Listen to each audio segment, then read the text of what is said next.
Assalamualaikum dan salam sejahtera semua. Pernah tak anda terfikir, kenapa ya sebelum solat kita kena ambil wuduk dan kenapa pula kadang-kadang wuduk saja tak cukup, kena mandi wajib pula? Hari ni kita nak borak pasal satu benda yang sangat penting dalam ibadah kita, iaitu hadas. Ia ni macam satu status yang tentukan kita suci atau tak untuk beribadah. Soalan utama kita hari ni senang je.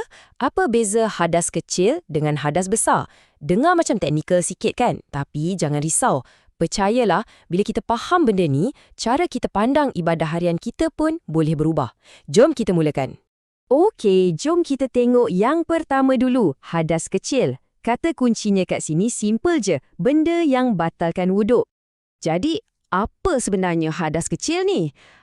Penting untuk kita faham, ini bukan pasal kotoran fizikal macam lumpur ke, dakwat ke. Tak, ia lebih kepada satu keadaan tak suci yang menyebabkan wuduk kita automatik terbatal. Bila jadi macam ni, apa kita kena buat? Senang je, kita cuma perlu ambil wuduk semula untuk reset balik keadaan suci kita tu dan bersedia untuk solat. So, apa contoh-contoh yang boleh buat kita berada dalam keadaan hadas kecil ni? Okey, antara yang paling biasa kita alami, contohnya bila keluar sesuatu dari dua jalan, macam buang air kecil, buang air besar atau kentut. Lagi satu, kalau kita tidur, tapi bukan tidur-tidur ayam tau, ni tidur lena sampai tak sedar apa jadi. Itu pun batal wuduk. Termasuk juga bersentuhan kulit antara lelaki dan perempuan yang bukan mahram. Semua ni kan benda-benda yang biasa berlaku dalam hidup kita seharian.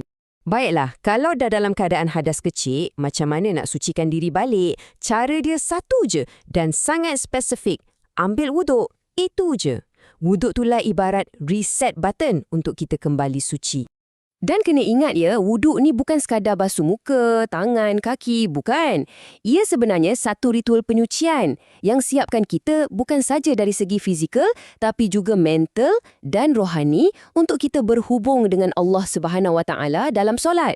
Nampak macam simple kan prosesnya, tapi kesan spiritual dia tu sangat mendalam. Okey, selesai bab hadas kecil.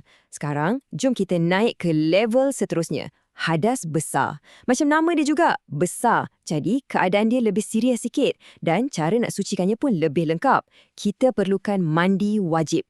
Hadas besar ni kesannya lebih besar lah. Dia bukan setakat batalkan wuduk, tapi dia jadi macam satu dinding sementara yang halang kita dari buat ibadah-ibadah utama. Contohnya, kita tak boleh solat, tak boleh tawaf dan tak boleh pegang atau baca Al-Quran.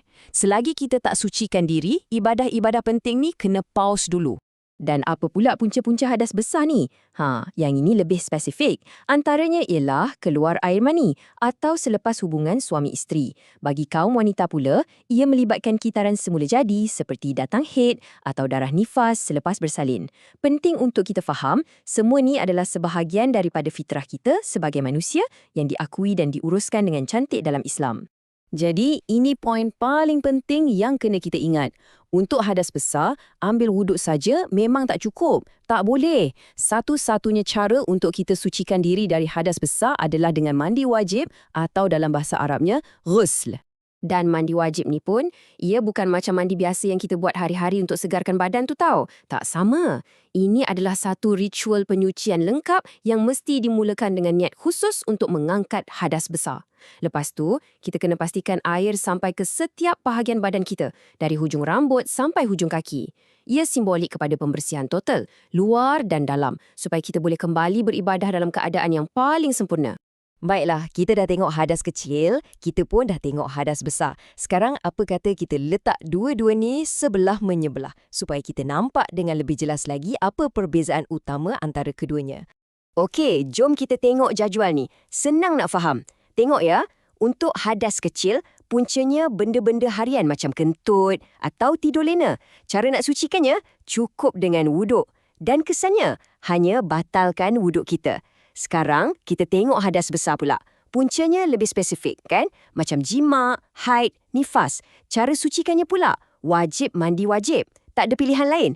Dan kesannya jauh lebih besar sebab ia halang kita dari solat, tawaf dan baca Quran. Nampak tak beza dia? Jelas sangat, kan? Jadi, sebagai kesimpulan, peganglah kata-kata ini. Kesucian adalah kunci kepada ibadah. Sebenarnya, faham pasal hadas kecil dan hadas besar ni bukan sekadar belajar pasal hukum hakam je tau. Lebih dari itu, ia ajar kita satu benda penting tentang adab kita dengan Tuhan. Ia ajar kita yang untuk menghadap pencipta kita, kita kena buat persediaan yang terbaik dan semuanya bermula dengan kesucian. Inilah langkah pertama untuk pastikan setiap sujud, setiap doa dan setiap ibadah kita diterima dan betul-betul bermakna. Mudah-mudahan bermanfaat untuk kita semua.